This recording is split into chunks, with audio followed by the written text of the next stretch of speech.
Um novo capítulo. No fim de semana, Elon Musk chegou a chamar Alexandre de Moraes de Darth Vader, fazendo referência ao vilão de Star Wars, e afirmar que está levantando todas as restrições aplicadas pelo ministro do STF. Questionou ainda: por que você, Alexandre de Moraes, está exigindo tanta censura no Brasil? Esse juiz tem traído repentinamente e descaradamente a Constituição e o povo brasileiro. Ele deve renunciar ou ser... Elon Musk ameaçou descumprir decisões do ministro Alexandre de Moraes e reativar contas que foram suspensas. Moraes, nessa nova determinação, determinou que bloqueassem 5 perfis nas redes sociais do influenciador Bruno Monteiro Ayub, conhecido como Monark. Diante das restrições, Elon Musk ameaçou desbloquear essas contas, contrariando a justiça brasileira. E mais, ameaçou o ministro do STF, Alexandre de Moraes, dizendo que ele promove uma censura no Brasil. O bilionário, dono do antigo Twitter, hoje X, tem dito em suas aparições ser um absolutista da liberdade de expressão. Ele nem assumiu e já prometeu que a liberdade de expressão será a base de uma democracia do funcionamento. E o Twitter, segundo ele, que é a praça da cidade digital, onde são debatidos os assuntos vitais, também será assim.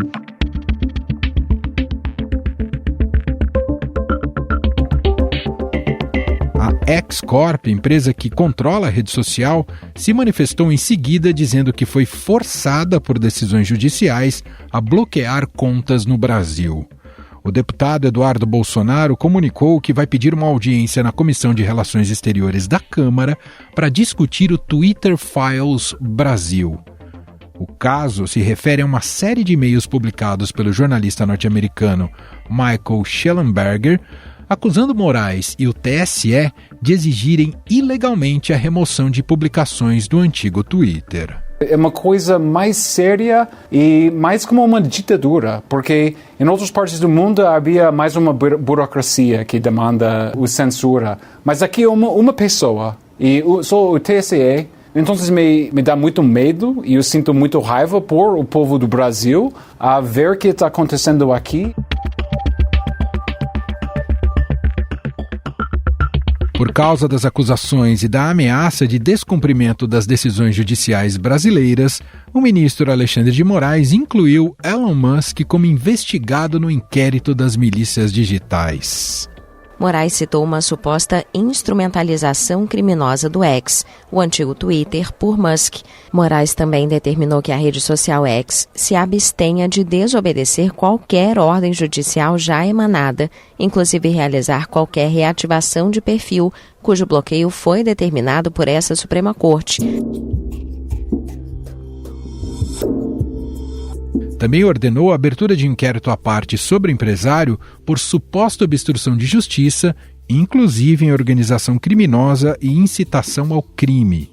Em caso de descumprimento de algumas dessas ordens judiciais transitadas pela Justiça brasileira, será aplicada uma multa diária de R$100 mil por perfil e os responsáveis legais pela empresa no Brasil podem acabar enquadrados por desobediência à ordem judicial.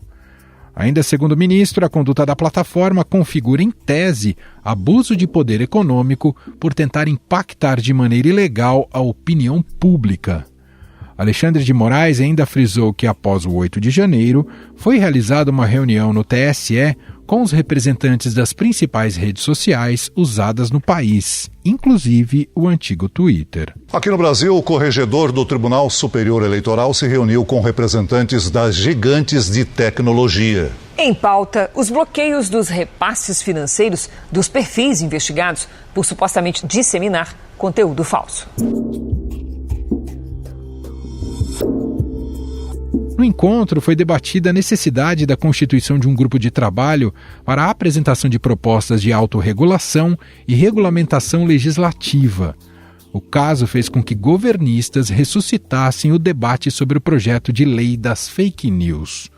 No ano passado, o PL chegou a ter data marcada para votação na Câmara dos Deputados, mas a pressão exercida pelas Big Techs impediu uma resolução. Nós demos os 8 dias para que as Big Techs fizessem o horror que fizeram com a Câmara Federal. E eu não vi aqui ninguém defender a Câmara Federal. O advogado-geral da União, Jorge Messias, defendeu a regulamentação das redes sociais após o caso envolvendo Elon Musk. Em nota, o presidente do Supremo Tribunal Federal, ministro Luiz Roberto Barroso, afirmou que o tribunal atuou e continuará a atuar na proteção das instituições e que toda e qualquer empresa que opere no Brasil está sujeita à Constituição Federal. Afinal, o que revela este embate entre Elon Musk e Alexandre de Moraes? O caso mostra que há uma necessidade de voltar ao debate da regulamentação das redes? Sobre este assunto, vamos conversar com a especialista em direito digital, Patrícia Peck.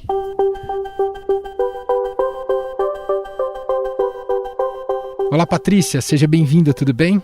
Olá, Emanuel, muito obrigada pelo convite. Patrícia, bom, o fim de semana ficou marcado, ainda tem muitos desdobramentos, por este capítulo desse embate entre a justiça brasileira e as redes sociais. Primeiramente, o empresário e dono do X, o Elon Musk, fez críticas diretas ali a Alexandre de Moraes em postagem na sua plataforma, no seu perfil, pedindo a renúncia ou impeachment do ministro e também ameaçando não cumprir decisões judiciais. Depois, em resposta, Moraes incluiu Elon Musk no inquérito das milícias digitais por dolosa instrumentalização do X. Claro que esse caso tem amplo impacto político e também ajuda a alimentar o discurso da direita de perseguição. Começo te perguntando, Patrícia, como entender a decisão de Alexandre de Moraes? Ela é exagerada e ditatorial, como dizem alguns, ou prudente e necessária, como dizem outros? Olha, Emanuel, sabe que nós estamos vivendo tempos que eu poderia dizer estranhos. Eu acredito que quando nós estamos em situações que demandam medidas mais exacerbadas como essa do ministro, normalmente é quando se termina o diálogo, sabe? Quando uma autoridade precisa exigir já algo nessa monta, é quando nós não estamos tendo uma colaboração, uma participação que normalmente se espera, não só uma autoridade, a sociedade civil, espera que os empresários tenham uma atuação próxima e colaborativa na sociedade. Então, assim, chegar em qualquer embate, quem perde somos todos nós. Em primeiro lugar, eu acho que não, digamos, uma guerra que não tem vitoriosos, tá? Não tem ganhadores. Então, acredito que precisaríamos encontrar novamente um ponto de equilíbrio e de diálogo. Essas medidas extremas, tanto quando a gente quer ir para o extremo da liberdade, quando nós vamos para o extremo da autoridade ou do autoritarismo, ou de alguém dizendo eu mando e você cala, ou eu mando e você obedece, é porque nós perdemos um pouco do compasso do que é o espírito da própria democracia, de que quando nós temos decisões que nós resolvemos acatar pela maioria, mesmo quando a gente não concorde, mas porque pelo bem comum. Então, nós estamos num momento extremamente crítico, quase que um paradigma que estamos vivendo, como se nós tivéssemos que fazer escolhas que eu acho que desde a época dos gregos a gente não estava tendo que fazer escolhas assim. Nós vínhamos numa evolução em que nós mesmos como sociedade estávamos utilizando vários saltos tecnológicos para poder alcançar um benefício social e econômico, e agora a essa altura do campeonato em que se fala tanto de ESG, de sustentabilidade, de repente nos colocamos aí com lideranças, sejam lideranças de setor privado, de setor público, quase como tendo que gritar um com o outro, tentando provar quem é mais forte. É pertinente e está próximo que Alexandre de Moraes venha a derrubar o X no Brasil? Está se escalando essa crise a esse ponto? Estamos próximos desse ponto, Patrícia?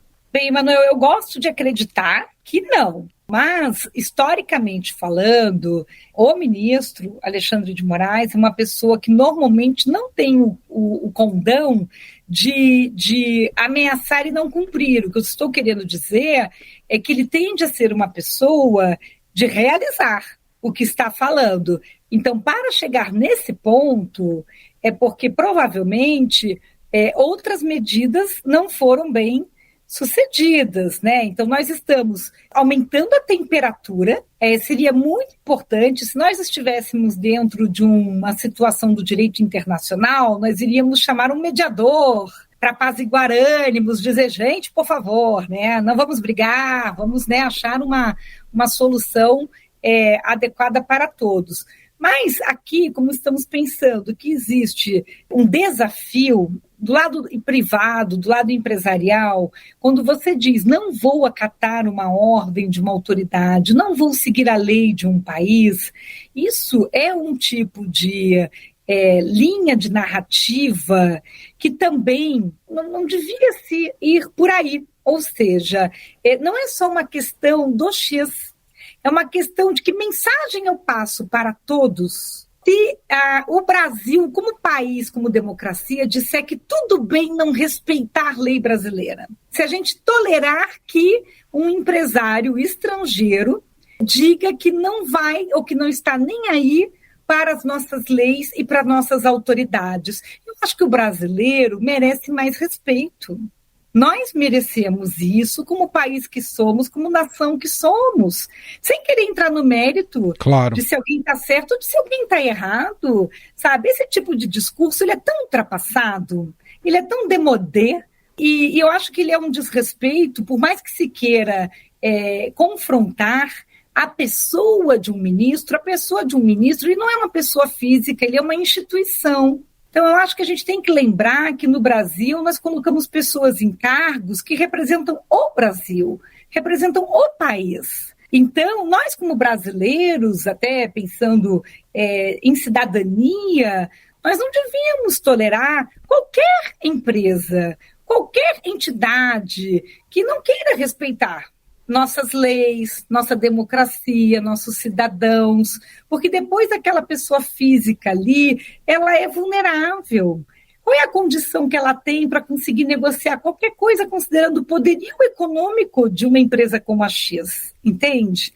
Então, assim, no fundo, um ministro ali no papel dele, não é só o STF, ou seja, qualquer uma dessas autoridades, ela está servindo de guardiã do Brasil, de guardiã do brasileiro. E é por isso também que, às vezes, nós mesmos, como pessoas, como cidadãos, nos sentimos maltratados, desrespeitados, que as pessoas falam de brasileiros por aí, e eu acho que a gente tem um país hoje que, olha, tem toda uma capacidade energética, nós temos o maior terroir de gente para ser referência para desenvolvimento robótico de inteligência artificial, nós temos excelentes PhDs aqui, nós temos um legislativo fantástico para ser tratado desse jeito. Então, também acho que, assim, tudo bem, por mais que o Elon Musk possa ter saído um pouco de si, não custa nada, sabe, uma retratação, dizer, olha, me excedi, não era bem isso, estou aqui como empresa que sou, já que eu tenho um mercado consumidor e anunciante tão relevante no país, no Brasil, querendo sim fazer o melhor, querendo sim respeitar as leis brasileiras, vamos dialogar, né? Existe um fórum para isso, se você quer mudar a lei, venha para o processo democrático, proponha um projeto de lei, sim. Mas dizer que simplesmente não vai atender uma ordem de autoridade, não vai respeitar as leis, eu acho que aí também não dá. O Elon Musk, será que não faz isso de caso pensado, tumultuar, não é a estratégia dele com medo, com receio do que poderá significar uma regulamentação das redes sociais? As Big Techs não têm agido nesse sentido, postergar a possibilidade de uma regulamentação das redes sociais, professor? Então, Emanuel, e pensando, estudando há mais de 20 anos o direito digital, eu aqui no escritório trabalho também com políticas públicas, também com desenvolvimento de legislação, também represento uma série de entidades. Eu acredito que tumultuar nunca é bom. Eu acho que a gente atrapalha o conhecimento da matéria que poderia ajudar a gente a construir um caminho viável juntos. Eu acho que podia ser mais propositivo. Qual é a sua solução? O que você propõe para nós resolvermos a problemática? Porque deixar do jeito que está não dá. Nós já estamos muito avançados do ponto de vista de economia digital desde os anos de 1950 para cá, para dizer que a gente vai continuar sendo puxadinho, para dizer que a gente vai continuar desenvolvendo software do jeito como está sendo desenvolvido, que é quase que irresponsável, né? Em que a gente chama bug, defeito de fábrica, de atualização. Não dá mais, né? Então vamos assumir, quando alguma coisa precisa ser arrumada, como outras indústrias sérias assumiram.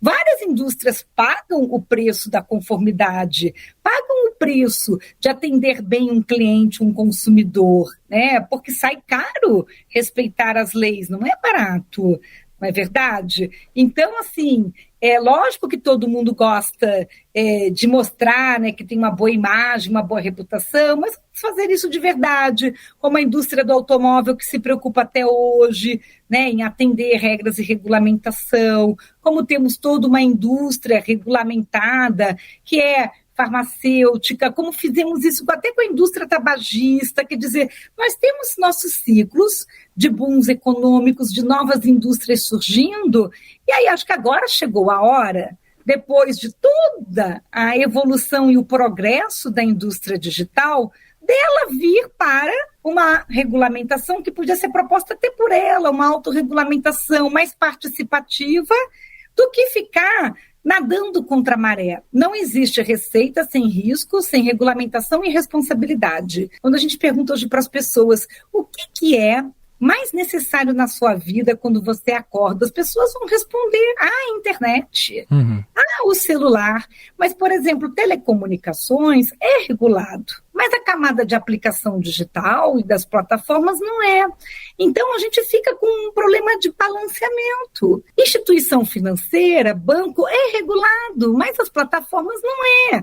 Mas como está todo mundo conectado, não pode um responder e o outro não, porque a bola fica quicando em algum lugar, não é verdade? Claro. E aí? Nesse sentido, por que a gente não consegue encarar de vez esse desafio? Eu te pergunto isso porque, com essa crise recente, com esse novo episódio envolvendo Musk e Moraes, já muitas vozes representativas na sociedade brasileira cobraram que o legislativo encare a PL chama PL das fake news ou para a regulamentação das redes sociais.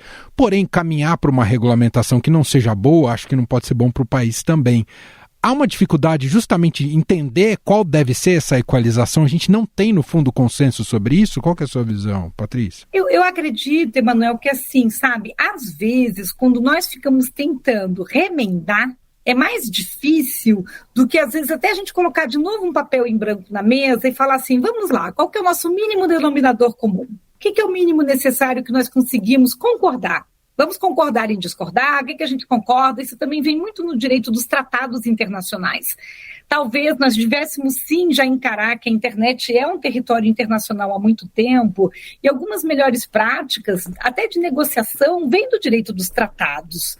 Então, a gente vai estar sempre lidando com contextos de pessoas e instituições que não estão sob o mesmo território nem sob a mesma cultura. Então, eu acho que essa versatilidade, essa capacidade de conduzir esses diálogos vão até além do que só pensar um fórum, né, ali aqui do legislativo. Claro que quando a gente vai para a Europa, por que eles têm mais habilidade para conduzir essas legislações? Porque eles já são um mercado comum europeu, eles já precisam articular um entendimento comum de vários países e várias culturas. Aqui no Brasil, a gente não está muito acostumado com isso. A gente está acostumado de ser só o Brasil dos brasileiros, em língua portuguesa.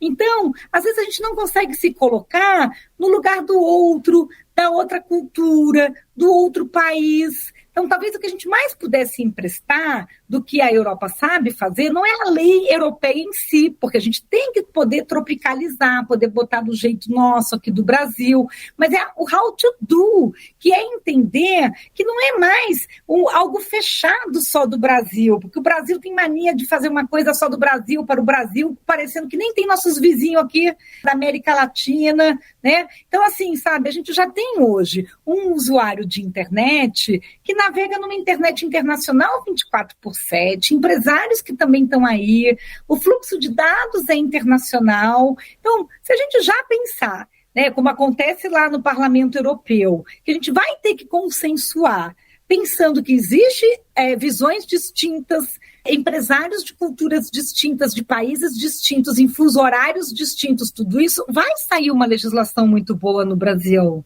Mas não é só o Brasil dos brasileiros e para os brasileiros, a gente já está no mundo. Somos do mundo e abrimos nossas fronteiras desde 1990 e que maravilha, não é verdade? Quanta cidadezinha do Brasil que a pessoa consegue fazer qualquer curso e está em qualquer lugar a partir da conexão. Por isso que quando a gente fez a nossa Constituição da Internet, o Marco Civil da Internet lá em 2014, que protagonismo fantástico, mas que já merecia uma reciclagem, uma coisa que as diretivas europeias têm, elas são pensadas para ciclos de 5 anos, elas enxergam todo um diálogo multicultural, né? Então, assim, eles já chamam, por exemplo, comissões mistas, não são só comissões de juristas.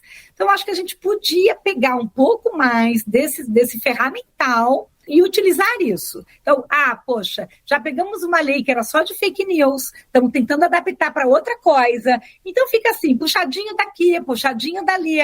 E no final, fica Frankenstein. E aí acaba não resolvendo problema nenhum. Por outro lado, neste momento, a gente está num limbo jurídico também. Estamos num limbo. Nesse momento, nós estamos num limbo. A gente fala que hoje a internet... Que abre caminho para arbitrariedades quando estamos num limbo, não é? Arbitrariedades de todos os lados. Quando a regra não é clara, está valendo qual regra? Aí aparece até aquela coisa do apito do árbitro, do juiz, que quando aí o juiz manda, fica todo mundo arquibancado, o torcedor, fica todo mundo indignado, porque ninguém entendeu qual foi a regra que ele aplicou, entende? Por mais que ele esteja tentando resolver o jogo. E aí o próprio juiz, nesse caso, é um ministro, ele também fica numa situação de exposição, mesmo numa boa intenção, porque para ninguém está claro qual é a regra que está sendo aplicada. E aí eu acredito que a gente, de novo, está vivendo uma sociedade, e eu que comecei com direito digital, meu livro já está com 20 anos, 7ª edição, nós temos condição de escrever essas coisas juntos, né? Pegar os princípios, pegar toda a questão da ética, sabemos que não existe como não ter colaboração e responsabilidade. Sem colaboração e totalmente irresponsável não existe. Então isso já é regra de largada, sabe? Então, a partir dessas premissas de largada, você vai escrevendo o nosso mínimo denominador comum, o que se pode pactuar. Não precisa resolver tudo, resolve o básico. Aí parte depois para uma V2, para uma V3, mas sai com alguma. Porque aí, pelo menos quando houver uma decisão, todo mundo já sabe qual é, baseado no que nós estamos resolvendo e decidindo. Foi assim, por exemplo, quando teve o Millennium Act nos Estados Unidos, quando nós temos, né, agora o próprio GMCA lá da Europa. Quer dizer, pelo menos quando eles têm uma regra, concordando ou não com ela, todo mundo sabe qual é a regra. E ela está transparente. O Brasil tem que ter uma regulamentação, senão a gente vai ficar em arbitrariedade. Nós ouvimos aqui